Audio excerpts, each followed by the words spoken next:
Hey guys, so I wanted to cover something that you may need to do before you start getting your captures, and that is your display settings.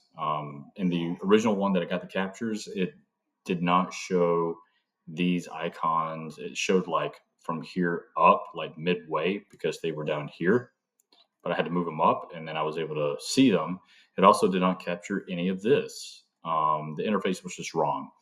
And I believe one of the resolutions is to go to your background, do right click and display settings. And you want to make sure that scale is probably 125 or so.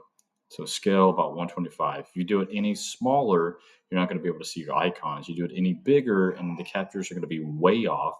And I can actually show you an example.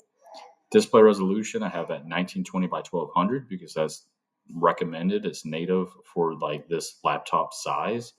But 1920 by 1080 might be better. I don't know. We need to kind of problem solve here and look at the outcome of once we record.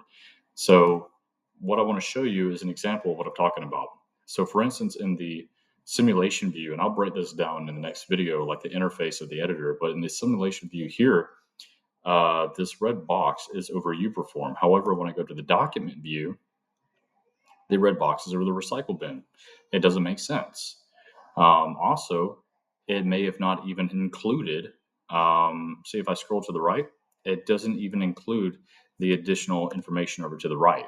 So finding the correct display settings before you record is crucial. Okay, so that's all I'm going to show in this video is display settings. The next one is going to be editing.